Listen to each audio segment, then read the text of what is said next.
তাহলে BEd first semester course 1.1.2 first হাফের প্রথম ইউনিট আমরা আগামী ক্লাসে পড়েছিলাম মৌলিক অধিকার কাকে বলে। আর মৌলিক অধিকার কি?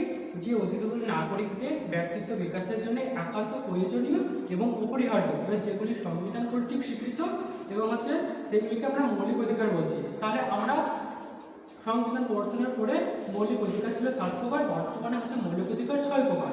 আমরা মৌলিক অধিকার যে 6 প্রকার, সাম্যের অধিকার, স্বাধীনতার অধিকার, শোষণবিরোধী অধিকার, ধর্মীয় শাসনের অধিকার, শিক্ষা ও সাংস্কৃতিক বিষয়ের অধিকার এবং শাসনতন্ত্রের প্রতিনিধির অধিকার। তাহলে আজকে আমরা জানবো সাম্যের অধিকার, যেটা ভারতীয় সংবিধানের একটি গুরুত্বপূর্ণ মৌলিক অধিকার হচ্ছে সাম্যের অধিকার, যা ভারতীয় সংবিধানের 14 থেকে 18 নং ধারাতে আলোচনা করা হয়েছে। প্রথমে সাম্যকে প্রত্যেকটি নাগরিকদের জাতি, ধর্ম, বর্ণ, লিঙ্গ নির্বিশেষে প্রত্যেকটি ব্যক্তির পর্যাপ্ত সুযোগ সুবিধা দেওয়াই হচ্ছে সাম্য, যেটা ভারতের সংবিধানের একটি মৌলিক অধিকার। এটা কি করে? জাতি, ধর্ম, বর্ণ, লিঙ্গ নির্বিশেষে এটাকে সবাইকে সমান সুযোগ সুবিধা দেয়, কাউকে বেশি সুযোগ সুবিধা দেয় না। এটা হচ্ছে সাম্য।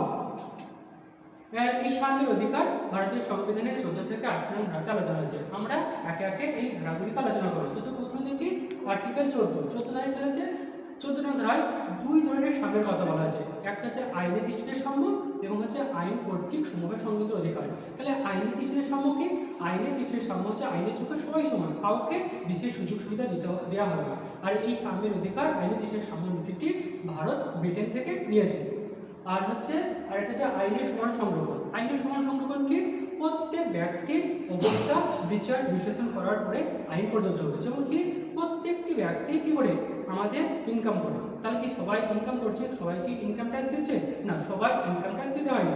যারা বছরে 12 লক্ষ টাকার ঊর্ধ্বে ইনকাম করে তাকে ইনকাম ট্যাক্স দিতে হচ্ছে। এইটা হচ্ছে আইনের সমান সংরক্ষণ। আমরা যাবো আর্টিকেল 15। আর্টিকেল 15 হচ্ছে বৈষম্য নিষিদ্ধকরণ। কিসে বৈষম্য নিষিদ্ধকরণ? এখানে বলা হয়েছে জাতি, ধর্ম, বর্ণ, লিঙ্গ নির্বিশেষে সবাইকে সমান সুযোগ সুবিধা দিতে হবে। যেমন সরকার কর্তৃক স্বীকৃত বা আংশিক সরকার স্বীকৃত কূপ, জলাশয়, ঘাট এইগুলি যখন চালু হচ্ছে, এইগুলিতে কোনো ব্যক্তিকে ধর্মের ভিত্তিতে হোক বা কোনো কাস্টের ভিত্তিতে হোক তাকে নিষিদ্ধ করা যাবে না। এখানে সবাই ব্যবহার করবে। এইটা আইনের দৃষ্টিতে বৈষম্য নিষিদ্ধ করবে। আর এরও ব্যতিক্রম আছে। ব্যতিক্রম কি?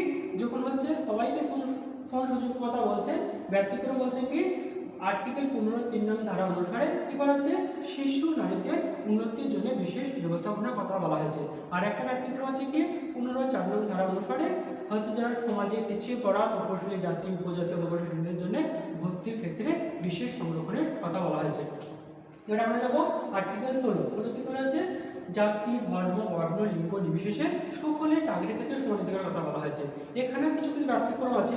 দেখো, প্রথমে বলছে সবাই সমান চাকরির ক্ষেত্রে, কিন্তু এখানেও কিছু কিছু ব্যতিক্রম আছে। ব্যতিক্রমগুলি কি কি? 16 নং ধারা অনুসারে যখন পার্লামেন্ট বা সংসদ কোনো রাজ্যের ক্ষেত্রে যখন চাকরি স্থির করবে, তখন সেখানে কি করছে? বসবাস করতে যোগ্যতাকে অন্যতম শর্ত হিসাবে আরোপ করতে পারে।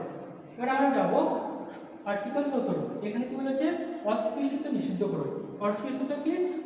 ভারতীয় সংবিধানের এই অস্পৃশ্যতা নিষিদ্ধকরণ একটা কি অভিশাপ। কি বলতো? উচ্চ শ্রেণীর মানুষরা নিম্ন শ্রেণীর মানুষকে কি হতো? তোমরা ছোবে না, এটা অবহেলা করতো, মানে একটা ছোঁয়াছি ভাব হলো।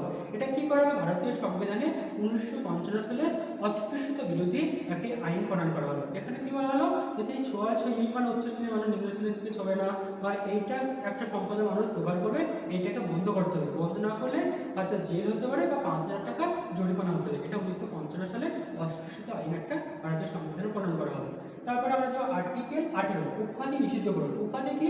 আমরা যদি যাই শিক্ষা ক্ষেত্রে বা বিদ্যা বিষয়ক ক্ষেত্রে বা সামরিক ক্ষেত্রে খালি উপাধি গ্রহণ করা হবে, অন্য ক্ষেত্রে কোনো উপাধি গ্রহণ করা হবে না। আর রাষ্ট্র বা রাষ্ট্রপতি কর্তৃক এই উপাধি ছাড়া অন্য রাষ্ট্রের উপাধি নিতে পারবে না।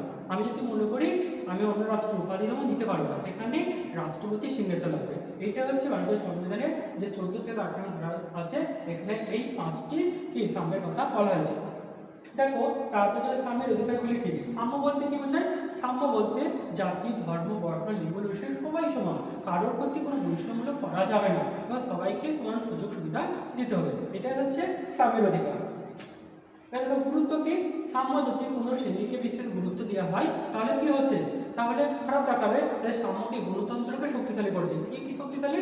দেখো, প্রত্যেক নাগরিক একটি ভোটাধিকার থাকবে। কেউ গরিব বলে তার একটা ভোটাধিকার থাকবে, কেউ